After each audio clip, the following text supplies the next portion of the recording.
Jai Shri Gurudev, welcome to Accountancy Online Classes Session 36.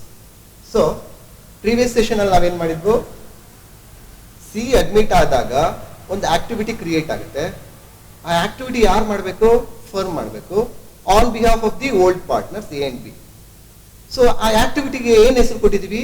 Revaluation of fixed assets and reassess of external liabilities. So previous session ಅಲ್ಲಿ ನಾವು buildings ನ ಮತ್ತೆ bank loan ನ ನಾವು revalue ಮಾಡಿದ್ವು, ರೀಅಸೆಸ್ ಮಾಡಿದ್ವು. ಅದ್ರ ಜೊತೆಗೆ ನಾವು ಅದೇನ್ ಮಾಡಿದ್ವು, ಆ ಒಂದು ರಿವ್ಯಾಲ್ಯೂ ಮಾಡಿದ್ದನ್ನ ಮತ್ತೆ ರೀಅಸೆಸ್ ಮಾಡಿದ್ದನ್ನ ರಿವ್ಯಾಲ್ಯೂಯೇಷನ್ ಅಕೌಂಟ್ಗೆ ನಾವೇನ್ ಮಾಡಿದ್ವು, ರೆಕಾರ್ಡ್ ಮಾಡಿದ್ವು. ಸೊ ಇವತ್ತಿನ ಕ್ಲಾಸ್ ನಲ್ಲಿ ಏನ್ ರಿವ್ಯಾಲ್ಯೂಯೇಷನ್ ಅಕೌಂಟ್ ರೆಕಾರ್ಡ್ ಮಾಡಿರ್ತೀವಿ ಟ್ರಾನ್ಸಾಕ್ಷನ್ಸ್ ನ, ಅದ್ರ ಇಂಪ್ಯಾಕ್ಟ್ ಯಾವ್ಯಾವ ಅಕೌಂಟ್ಸ್ಗೆ ಅದು ಪಾಸ್ ಆಗುತ್ತೆ ಅನ್ನೋದ್ರ ಬಗ್ಗೆ ಡಿಸ್ಕಸ್ ಮಾಡಿ. ಈಗ revaluation account credit side 2 lakhs ಇದೆ, ಮತ್ತೆ ಇನ್ನೊಂದು 25,000 ಇದೆ. 2 lakhs ಯಾಕೆ ತಗೊಂಡಿದ್ದೀವಿ, 25,000 ಯಾಕೆ ತಗೊಂಡಿದ್ದೀವಿ ಅನ್ನೋದನ್ನ ಸೆಷನ್ 35 ನಲ್ಲಿ ಡಿಸ್ಕಸ್ ಮಾಡಿದ್ವಿ. ಈಗೇನ್ ಮಾಡಬೇಕು, ನಮ್ಗೆ ಕೊಟ್ಟಿರೋ ಟ್ರಾನ್ಸಾಕ್ಷನ್ಸ್ ಇಷ್ಟೇ ಅನ್ಕೊಳ್ಳೋಣ, ಅಂದ್ರೆ ನಾವು we are focusing only on the activity which relates to a revaluation of fixed assets and reassess of external liability. And then ಈ balance sheet already old form ಆಗಿರೋದ್ರಿಂದ ಪ್ರತಿ ವರ್ಷ ಬ್ಯಾಲೆನ್ಸ್ ಶೀಟ್ ಪ್ರಿಪೇರ್ ಮಾಡಲೇಬೇಕು. So ಅದರಿಂದ 31st March 2008 ನಾವು balance sheet ಕೊಟ್ಟಿದ್ದಾರೆ. Then 1/4/2008 ನಲ್ಲಿ C admit ಆಗಿದ್ರಿಂದ ಒಂದು ಆಕ್ಟಿವಿಟಿ ಕ್ರಿಯೇಟ್ ಆಯಿತು. ಆ ಆಕ್ಟಿವಿಟಿ ಏನು? Revaluation of fixed assets, that is building, and reassess of external liability, that is bank loan. So building revalue ಮಾಡಿದಾಗ 12 ಲಕ್ಷ ಬಂತು, bank loan reassess ಮಾಡಿದಾಗ 5% ಸಬ್ಸಿಡಿ ಕೊಟ್ಟಿದ್ದಾರೆ bank. So this is what revalue and reassess of balance sheet.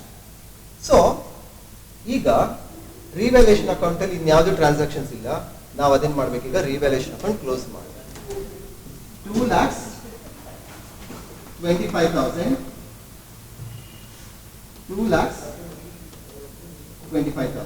Okay.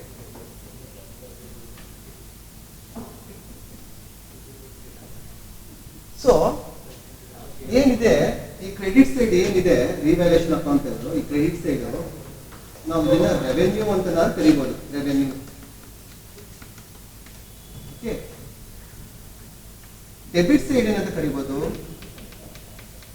Expenses ಅಥವಾ losses. Okay, revenues bar gains.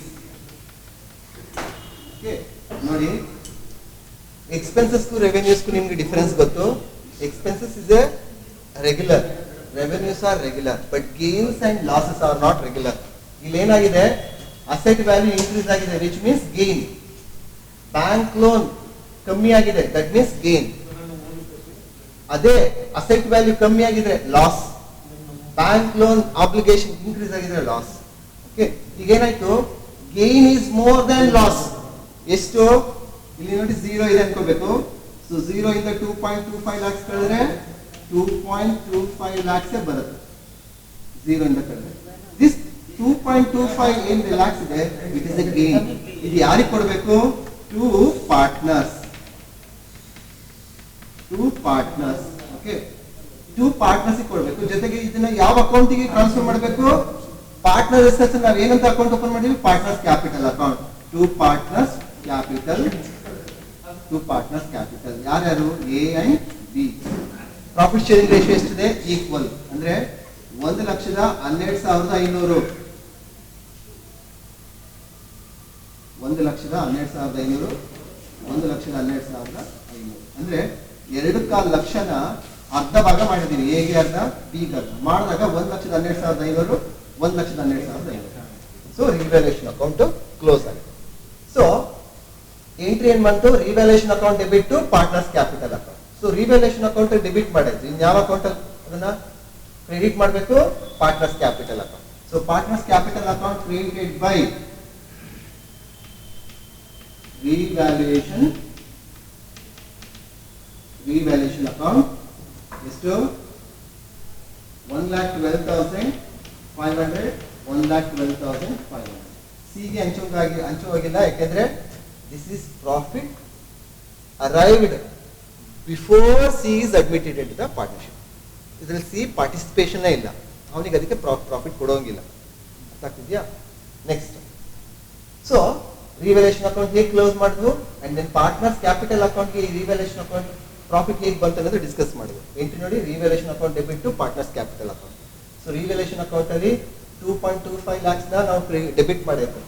ಇನ್ನು ಯಾವ account credit ಮಾಡಬೇಕಿತ್ತು? Partners capital account. ನೋಡಿ, credit ಮಾಡಿತ್ತು, partners capital account credited. Next, so ನಾವು discuss ಮಾಡಿರೋದು ಒಂದೇ ಒಂದು activity, that is what the activity which relates to revaluation of fixed assets and reassess of external liability.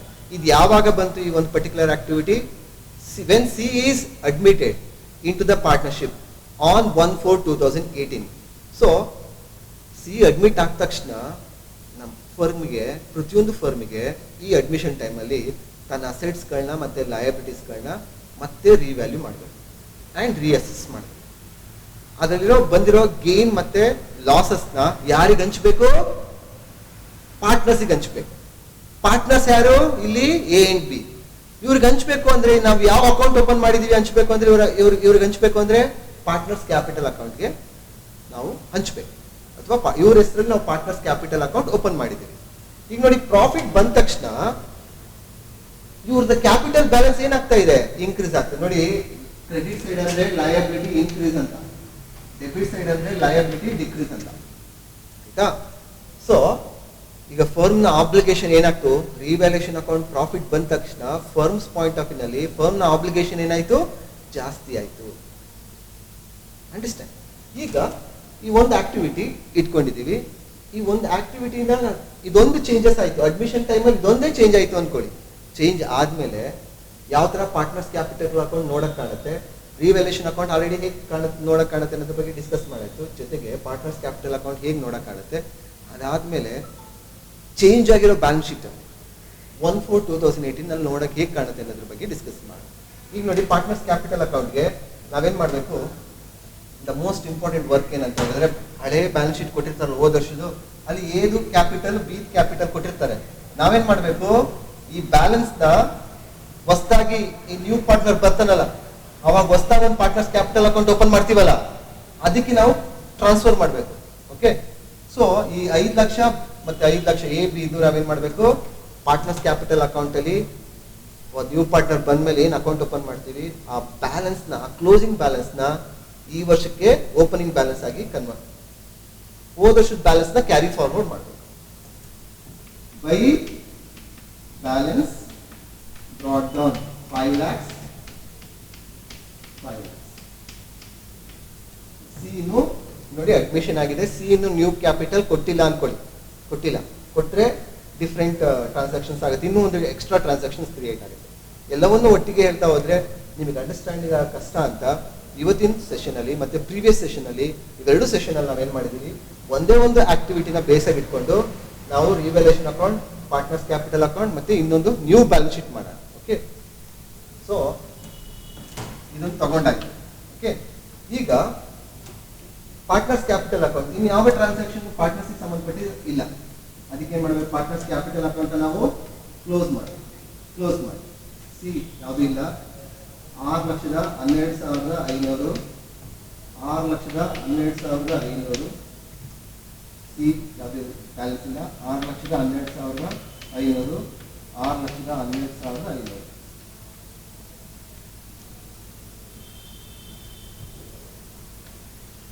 Okay, so balancing ಮಾಡಿ 6,12,500 ನೋಡಿ, 0 ಇಂದ 6,12,500 ಕಳೆದ್ರೆ 6,12,500 ಬರುತ್ತೆ. 6,12,500 to balance carry down. Okay, ನೋಡಿ ಮೊದಲು ಕ್ಯಾಪಿಟಲ್ ಬ್ಯಾಲೆನ್ಸ್ ಎಷ್ಟಿತ್ತು? 5 ಲಕ್ಷ ಇತ್ತು. ಅಂಡ್ ಇದು ರಿವ್ಯಾಲ್ಯೂ ಮಾಡಿದ ತಕ್ಷಣ ಫಿಕ್ಸ್ಡ್ ಅಸೆಟ್ಸ್ ನ ಮತ್ತೆ ಬ್ಯಾಂಕ್ ಲೋನ್ ನ ರೀಅಸೆಸ್ ಮಾಡಿದ ತಕ್ಷಣ ಅವ್ರ ಕ್ಯಾಪಿಟಲ್ ಬ್ಯಾಲೆನ್ಸ್ ಎಷ್ಟಾಯ್ತು ನೋಡಿ? 6,12,500 ಆಯ್ತು, 6,12,500 ಆಯ್ತು. ಅಂದ್ರೆ ಕ್ಯಾಪಿಟಲ್ ಬ್ಯಾಲೆನ್ಸ್ ಏನಾಯ್ತು? ಇನ್ಕ್ರೀಸ್ ಆಯ್ತು. ಕ್ಯಾಪಿಟಲ್ ಬ್ಯಾಲೆನ್ಸ್ ಇನ್ಕ್ರೀಸ್ ಆಯ್ತು. ಸೊ ಅವ್ರ ಅಕೌಂಟ್ಗೆ ಪ್ರಾಫಿಟ್ಸ್ ನಾವೇನ್ ಮಾಡಿದ್ವಿ, ಆಡ್ ಮಾಡ್ತಾ ಹೋಗ್ತಾ ಇದೀವಿ. ಅವ್ರ ಅಕೌಂಟ್ಗೆ ಪ್ರಾಫಿಟ್ಸ್ ನ ಆಡ್ ಮಾಡಾ ಹೋಗ್ತಾ ಇದೀವಿ. ಇದು A and B point of ನಲ್ಲಿ positive, firm point of negative. ಯಾಕೆಂದ್ರೆ ಪ್ರಾಫಿಟ್ಸ್ ಕ್ರಿಯೇಟ್ ಆದ ತಕ್ಷಣ, ರಿವ್ಯಾಲ್ಯೂ ಮಾಡಿದಾಗ ಪ್ರಾಫಿಟ್ಸ್ ಕ್ರಿಯೇಟ್ ಆದ ತಕ್ಷಣ ಅದನ್ನ ಯಾರಿಗೆ ಕೊಡ್ಬೇಕು, ಎ ಅಂಡ್ ಬಿ ಕೊಡ್ಬೇಕು. ಸೊ ಫರ್ಮ್ದು ಆಬ್ಲಿಗೇಷನ್ ಟುವರ್ಡ್ಸ್ ದಿ ಪಾರ್ಟ್ನರ್ಸ್ ಜಾಸ್ತಿ ಆಗ್ತಾ ಇದೆ. ಅಂದ್ರೆ ಫರ್ಮ್ದು ಸಾಲ ಎ ಅಂಡ್ ಬಿ ಕೊಡ್ಬೇಕಾಗಿರೋದು ಏನಾಗ್ತಾ ಹೋಗ್ತಿದೆ, ಜಾಸ್ತಿ ಆಗ್ತಾ ಹೋಗ್ತಿದೆ. ಮೊದಲು 5 ಲಕ್ಷ ಇತ್ತು, ಈಗ 6,12,000, 6,12,000 ಆಗಿದೆ. ಈಗೇನ್ ಮಾಡ್ಬೇಕು ನಾವು, ನ್ಯೂ ಬ್ಯಾಲೆನ್ಸ್ ಶೀಟ್ ಮಾಡ್ಬೇಕು. ಬ್ಯಾಲೆನ್ಸ್ ಶೀಟ್ ಯಾವ ಇಯರ್ಗೆ ಮಾಡ್ಬೇಕು, ಸಿ ಯಾವಾಗ ಅಡ್ಮಿಟ್ ಆಗ್ತಾನೆ ಆ ಡೇಟ್ಗೆ ಬ್ಯಾಲೆನ್ಸ್ ಶೀಟ್ ಮಾಡ್ಬೇಕು. ನ್ಯೂ ಬ್ಯಾಲೆನ್ಸ್ ಶೀಟ್, ಅದನ್ನ ನ್ಯೂ ಬ್ಯಾಲೆನ್ಸ್ ಶೀಟ್ ಅಂತ ಕರಿತೀವಿ. New balance sheet as on 1/4/2018. So balance sheet ಮಾಡಿ.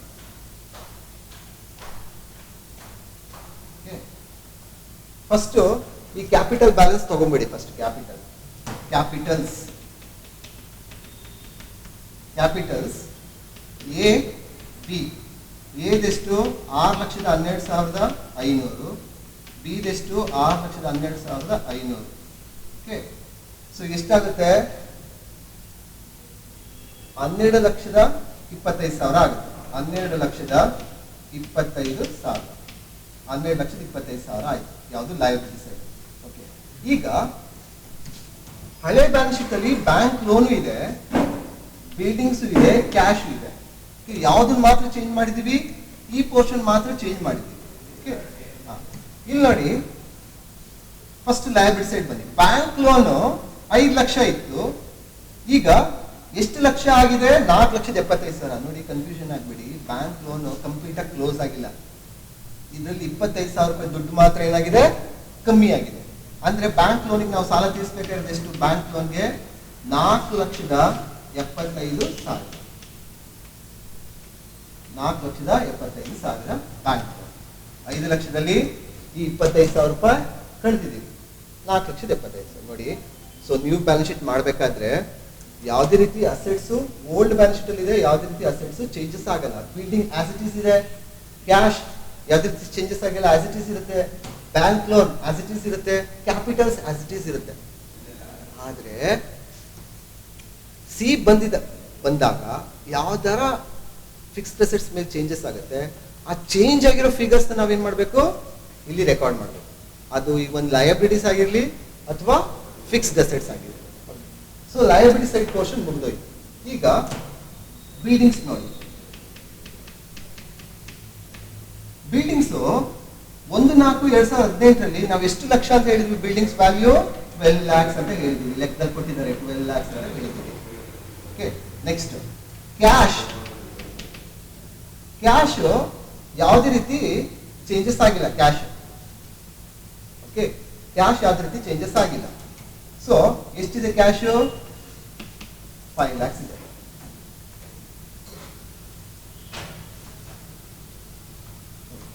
ಕ್ಯಾಶ್ 5 lakhs ಇದೆ.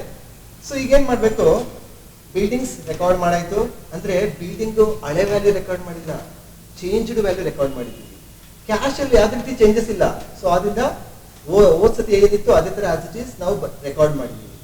ಕ್ಯಾಪಿಟಲ್ ನೋಡಿ, 5 ಲಕ್ಷ ಇತ್ತು, ಆದ್ರೆ ಇಲ್ಲೇನಾಗಿದೆ 6,12,500, 6,12,500 ಆಗಿದೆ. ಸೊ ಚೇಂಜ್ ಆಗಿರೋ ಫಿಗರ್ಸ್ ನ ರೆಕಾರ್ಡ್ ಮಾಡಿದ್ವಿ. ಬ್ಯಾಂಕ್ ಲೋನ್ 5 ಲಕ್ಷ ಇತ್ತು, ಈಗ ಎಷ್ಟಾಗಿದೆ 4,75,000 ಆಗಿದೆ. ಈ ಬಿಲ್ಡಿಂಗ್ ಏನ್ ಇನ್ಕ್ರೀಸ್ ಇದೆ, ಬ್ಯಾಂಕ್ ಲೋನ್ ಏನ್ ಡಿಕ್ರೀಸ್ ಇದೆ, ಆ ಪರ್ಟಿಕ್ಯುಲರ್ ಪೋರ್ಷನ್ ನಾವೆಲ್ಲ ಹಾಕಿದೀವಿ, ರಿವ್ಯಾಲ್ಯೂಯೇಷನ್ ಅಕೌಂಟ್ ಅಲ್ಲಿ ಹಾಕಿದೀವಿ. ಅದ್ರ ಎಫೆಕ್ಟ್ ಯಾವ ಅಕೌಂಟಿಗೆ ಹೋಗಿದೆ, ಪಾರ್ಟ್ನರ್ಸ್ ಕ್ಯಾಪಿಟಲ್ ಅಕೌಂಟ್ಗೂ ಹೋಗಿದೆ.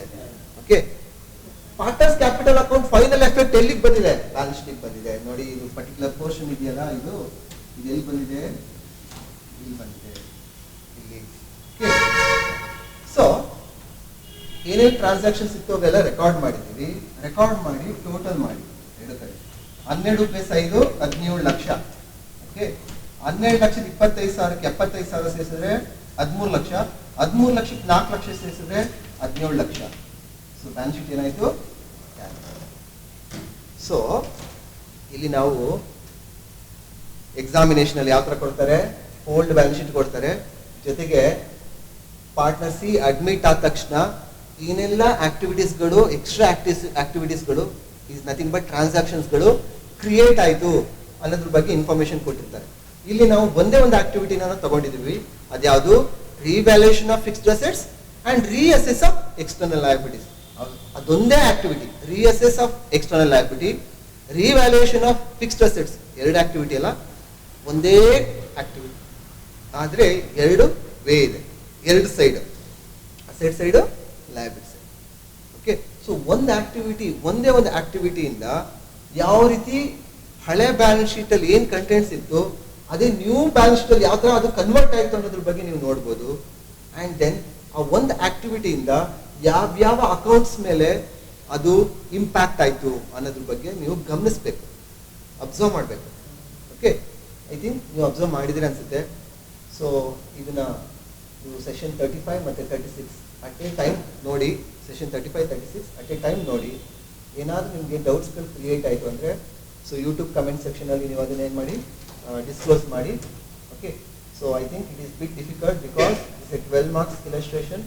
ಸೊ ಆದ್ದರಿಂದ ಇದ್ರ ಮೇಲೆ ಹೈಯೆಸ್ಟ್ ಫೋಕಸ್ ನೀವು ಮಾಡಿರಬೇಕು, ಇಲ್ಲ ಅಂದರೆ ನಿಮಗೆ 12 ಮಾರ್ಕ್ಸ್ ಕ್ವಶನ್ಸ್ಗಳಿಗೆ ಆನ್ಸರ್ ಮಾಡೋಕ್ಕೆ ತುಂಬ ಕಷ್ಟ ಆಗುತ್ತೆ. ಬೇಸಿಕ್ ಕಾನ್ಸೆಪ್ಟ್ಸ್ಗಳು ತುಂಬ ಇಂಪಾರ್ಟೆಂಟ್.